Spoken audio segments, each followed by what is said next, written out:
सिंह गमन सतपुरुष वचन, कदली फल इक बार, तिरिया तेल हम्बीर हट, चढ़े न दूजी बार। खम्मा गणिसा, आप देख रहे हो रंगरूड़ो, जहां आज हम जानेंगे चौहान शासक हम्मीरदेव चौहान की धरती और रण और थमन की पहाड़ियों के बीच में बना रणथंभौर दुर्ग और उसके इतिहास के बारे में। रणथंभौर जो कि राजस्थान के सवाई माधोपुर जिले में है। रणथंभौर वही किला है जहां राजस्थान का पहला साका हुआ था, जिसमें वीर हम्मीरदेव चौहान की पत्नी रंगा देवी ने गलत फहमी के चलते जौहर कर दिया था। यह दुर्ग उस ऐतिहासिक साके का साक्षी रहा है जो राजस्थान के इतिहास का काला अध्याय है। यह दुर्ग राजस्थान के गौरवशाली इतिहास में एक महत्वपूर्ण स्थान रखता है। इस दुर्ग पर कई मुगल आक्रांताओं की काली नज़र पड़ी और कई बाहरी आक्रांताओं का सामना भी करना पड़ा। उसके बावजूद आज भी यह दुर्ग उसी शान से खड़ा है।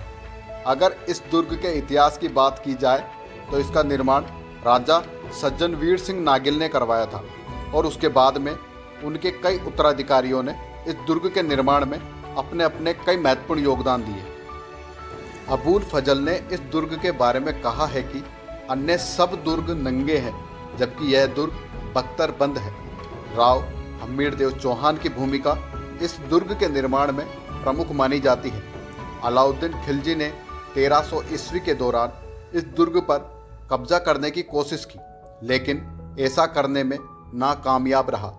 3 असफल प्रयासों के बाद अलाउद्दीन की सेना ने अंततः 1 जुलाई 1301 को अपना कब्जा कर ही लिया था। 18वीं शताब्दी के मध्य तक यह दुर्ग मुगल शासकों के कब्जे में रहा। 18वीं शताब्दी में मराठा शासक अपने शिखर पर थे और उन्हें देने के लिए जयपुर के राजा सवाई माधो सिंह ने मुगलों से अनुरोध किया था। हम्मीरदेव का शासन रणथंभौर दुर्ग में 19 वर्ष का रहा और यही शासनकाल रणथंभौर का स्वर्णिम युग रहा है। हम्मीरदेव चौहान ने 17 युद्ध किए, जिसमें 13 युद्ध में राव हम्मीर को विजय प्राप्त हुई। खानवा के युद्ध में घायल राणा सांगा को भी इलाज के लिए इसी दुर्ग में लाया गया था। अगर आप इस दुर्ग में घूमने के लिए आएंगे तो यहाँ के कण कण में हम्मीरदेव की वीर गाथाएं देखने को मिलेगी। सामान्य रूप से इस दुर्ग में कोई भी कलात्मक भवन नहीं है, फिर भी इसकी विशालता, मजबूती और दुर्ग की घाटियों की रमणीयता दर्शकों को अपनी ओर खींच लेती है।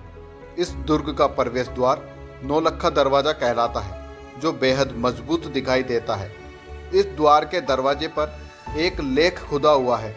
इस लेख के अनुसार इस दरवाजे का जीर्णोद्वार जयपुर के महाराजा जगत सिंह ने करवाया था।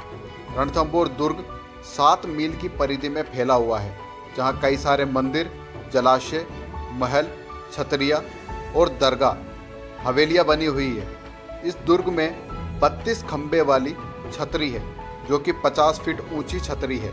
यह छतरी चौहान राजा हम्मीर ने अपने पिता की मृत्यु के बाद उनकी समाधि पर बनवाई थी, जिसे न्याय की छतरी भी कहा जाता है।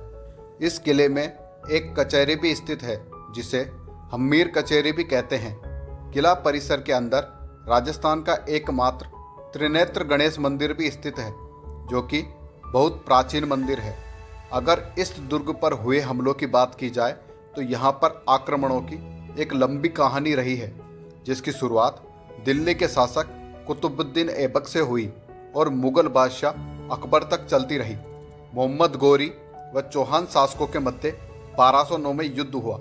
इसके बाद 1226 में इल्तुतमिश के साथ, 1236 में रजिया सुल्तान के साथ, 1248 से 58 में बलबन के साथ, 1290 से 1292 में जलालुद्दीन खिलजी के साथ, 1301 में अलाउद्दीन खिलजी के साथ, 1325 में फिरोज शाह तुगलक के साथ, 1489 में मालवा के मोहम्मद खिलजी के साथ, 1529 में महाराणा कुंभा ने, 1530 में गुजरात के बहादुर शाह के साथ, 1543 में शेरशाह सूरी ने आक्रमण किया।